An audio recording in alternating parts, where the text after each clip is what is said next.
जी नाज़रीन, मेरे से इस वक्त मौजूद हैं डॉक्टर ताहिरा रबाब साहिबा, जिन्होंने पाकिस्तान में पहले नंबर पे जो कि पाकिस्तान में आई हैं, माहिर नफ्सियात और HIV एड्स में इन्होंने PhD किया है और पाकिस्तान में इनको सराहा जाता है, बल्कि पूरी दुनिया से लोग इनको जानते हैं, इनको पहचानते हैं और इनसे मालूमात लेते हैं। तो आज हमारे साथ मौजूद है, हम कॉफ़ी पिलानी DH फेज़ 5 में है, तो आइए इनसे जानते हैं इनका क्या कहना है। आखिर ये नफ्सियात क्या है मैम, ये मुझे ज़रा थोड़ा सा बताएँ आप।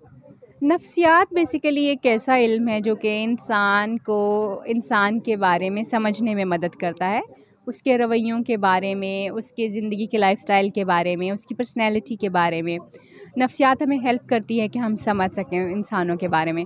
और फिर क्योंकि हम सब कहीं न कहीं कभी न कभी जो है कोई न कोई ऐसा साइकोलॉजिकल सेटबैक भी हमारे साथ हो सकता है, जो हमारी लाइफ़ को तंग कर सकता है। और उस वजह से जो है वो हमारा मसला जो है वो ये हो सकता है कि हम लाइफ में उतना नॉर्मली फंक्शनिंग ना कर सकें। सो नफ्सियात जो है वो हमें हेल्प करती है कि हम उन लोगों को जो कि थोड़े से कभी परेशान हो जाते हैं ज़िंदगी में, उनको प्रॉब्लम्स फेस करना पड़ती हैं, उनको हम हेल्प करके उनको नॉर्मलाइज़ करने की कोशिश करें, ताकि वो जो है वो नॉर्मली अपनी ज़िंदगी में वापस आ सकें और नॉर्मली जो है वो अपनी ज़िंदगी को गुजार सकें, जिस तरह से कि एक आम इंसान जो है बीमारी से पहले अपनी ज़िंदगी को गुजारता है। सो नफ्सियात जो ये बेसिकली इंसानों के बारे में, उनके रवैयों के बारे में और उनकी शख्सियत के बारे में जो है जानना जो है वो है। जी। आप मुझे बताएँ कि आप पाकिस्तान की पहली ख़तून हैं जिन्होंने HIV एड्स में PhD की है। इससे रिलेटेड आप क्या कहना चाहेंगे? आपसे पहले किसी ने नहीं की? तो इससे ज़रा थोड़ा-सा हाँ जी, अल्हम्दुलिल्लाह अल्लाह का शुक्र है कि मैं वो पहली पाकिस्तानी फ़ीमेल हूँ जिसने HIV एड्स और मेंटल हेल्थ में PhD जो है वो की है। और मैं अपने उस्ताज़ा का इसके लिए बड़ा शुक्रगुज़ार हूँ कि उन्होंने बहुत अच्छी रहनुमाई की है इसमें। और दूसरा जो है क्योंकि मैं काम करती थी HIV के साथ, मैं 2009 में HIV एड्स का जो पहला जिन्ना हॉस्पिटल में क्लिनिक था, वो मैंने इस्टेब्लिश किया था, तो मैं काफ़ी अरसे से काम कर रही थी। तो क्योंकि उनके साथ काम करने के साथ-साथ बहुत सारी चीज़ें सीखने को मिलती थी, उनकी नफ्सियात के बारे में, बीमारी के बारे में जानने का बहुत मौका मिलता था।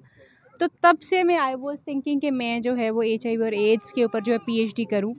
और शुक्र अल्लाह का कि उसने मुझे मौका दिया और वो मैं कंप्लीट भी कर पाई, और वो पाकिस्तान में पहली PhD है जो मेंटल हेल्थ है के ऊपर जो है HIV पेशेंट्स की मेंटल हेल्थ के ऊपर जो फ़ोकस करती जो है वो है।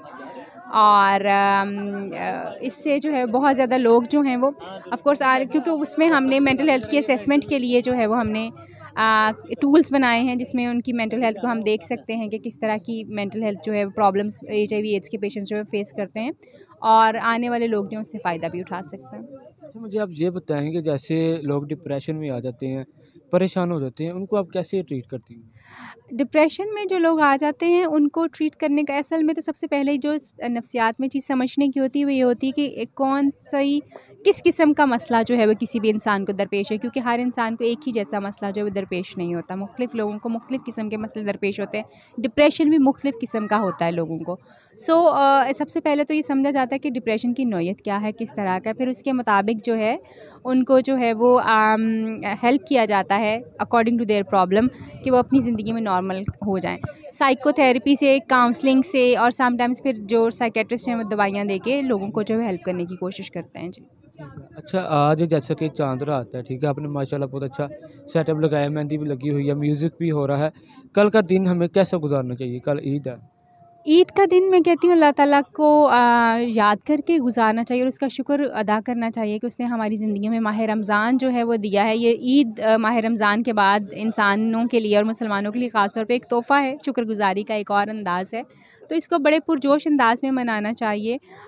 मगर इसमें अपने उन ख़ास तौर पे उन लोगों को जो कि ज़िंदगी के कहीं न कहीं मार्जिनलाइज़ चीज़ों को फ़ेस कर रहे हैं, उनको ज़रूर सपोर्ट करना चाहिए और उनको नहीं भूलना चाहिए। ये प्लान के हवाले से आप क्या कहना चाहेंगे? क्या आप दोबारा से ये सेटअप लगाएँगी ये वाला जो आपने बताया? ये हमारा रेगुलर सेटअप होता है। हम एवरी सैटरडे संडे जो है यहाँ पे करियोकी नाइट्स जो हैं वो करते हैं, म्यूज़िकल नाइट्स यहाँ पे होती हैं।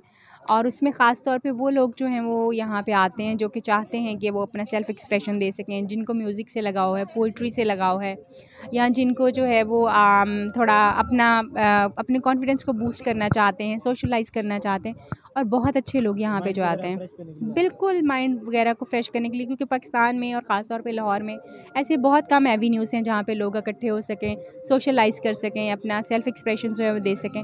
सो कॉफ़ी प्लैनेट DHA फ़ेज़ 5 उन सब लोगों को दावत भी देता है, वेलकम कहता है, और ये सबके लिए जो जगह है वो जो आ सकते हैं। डेली आना ये तो ओपन होता है, क्योंकि ये कैफ़े है, ये ओपन है, लोग डेली भी आ सकते हैं, और हमारी करोकी नाइट्स का एवरी सैटरडे और संडे जो उसका हिस्सा भी बन सकते हैं।